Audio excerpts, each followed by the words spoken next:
Think about the last time you listened to your favorite song. It probably changed your mood almost instantly. Maybe it calmed you down, or maybe it gave you a boost of energy when you thought you were tired. It might have helped you focus, or even brought back a specific memory without trying.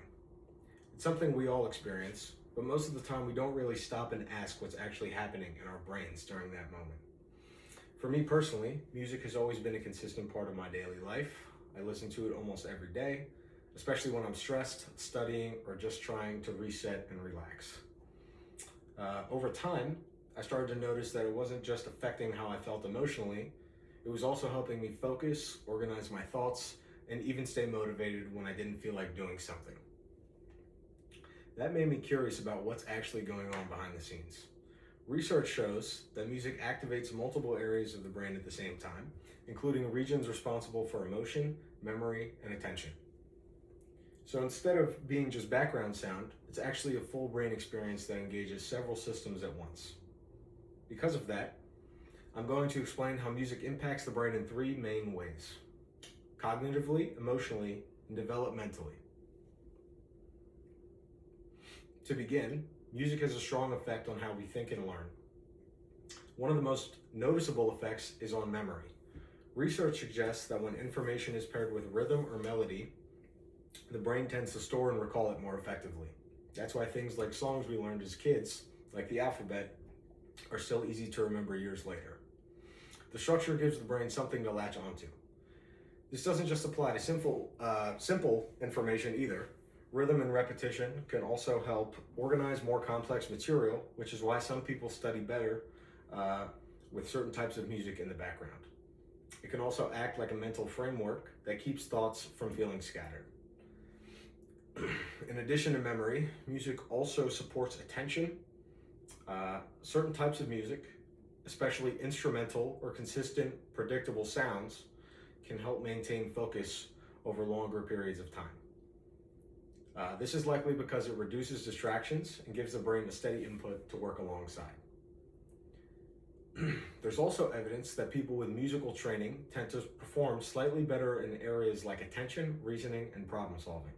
That doesn't mean that listening to music automatically makes someone smarter, but it does suggest that regularly engaging with music strengthens certain cognitive skills over time. Another important part of this is pattern recognition. Music is built on patterns, rhythms, beats, and repeating structures. The more the brain is exposed to those patterns, the better it becomes at recognizing them. And that ability transfers into other areas like math, reading, and language processing. So overall, music supports learning by improving memory, strengthening attention, and helping the brain process information more efficiently. While music clearly affects how we think, it also has a strong impact on how we feel. Beyond cognition, music plays a major role in emotional regulation. Neuroscience research shows that music activates brain regions tied to emotion and reward, which helps explain why it can shift moods so quickly, sometimes within seconds. That immediate reaction is something most of us have experienced, whether it's feeling more relaxed after a slow song or more energized after something upbeat. One reason this happens is because music can mirror emotional states. If you're feeling stressed, you might choose something calm. If you're feeling frustrated, you might listen to something more intense. In both cases, it helps you progress through and think through what you're feeling rather than ignore it. This is also why people naturally turn to music during stressful or emotional moments. It gives them a way to work through emotions that might be difficult to put into words. Sometimes it's easier to hear something that reflects how you feel than to try to explain it yourself. There's also a physiological side to this. Music can influence things like heart rate and stress levels, which directly impacts how we feel physically and emotionally. Because of these effects, music is also used in therapeutic settings. Research on music therapy shows that structured musical experiences can reduce stress and support emotional healing, especially for people dealing with anxiety or psychological distress. In those cases, music isn't just something to listen to, it's used intentionally as a part of treatment. Emotionally, music works in two ways. As a personal tool people use every day to manage their feelings, and as a structured method used in professional therapy. Beyond thinking and emotion, music also has long-term effects on how the brain develops and adapts.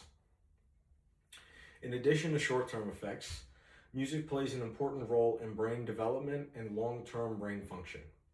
One key reason for this is music engages multiple brain systems at once.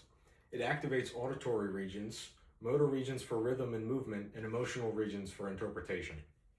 This kind of widespread activation helps strengthen neural connections, especially during childhood when the brain is still developing.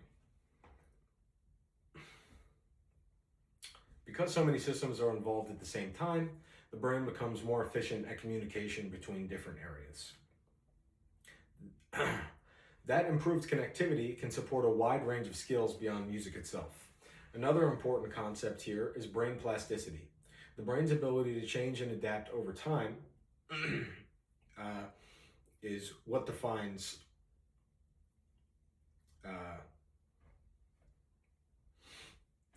regular engagement with music helps support this flexibility.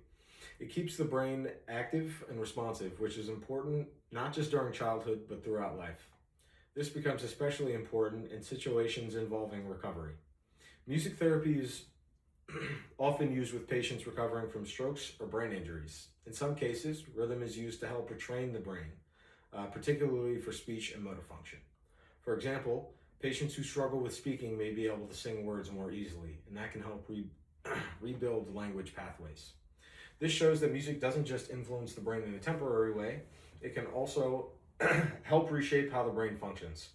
So overall, music supports brain development, strengthens neural connections, and even plays a role in the rehabilitation and recovery. To summarize what we've explored today, music is far more than just entertainment. It influences how we think, how we feel, and how our brains develop over time. First, it strengthens cognitive abilities like memory and attention. Second, it plays a major role in emotional regulation by activating brain systems tied to mood and stress response. And finally, it supports brain development and recovery by engaging multiple brain regions and strengthening neuroplasticity. Ultimately, the next time you listen to a song, remember that you're not just hearing music, you're engaging multiple systems in your brain all at once, shaping how you think, how you feel, and how you respond to the world around you. Thank you.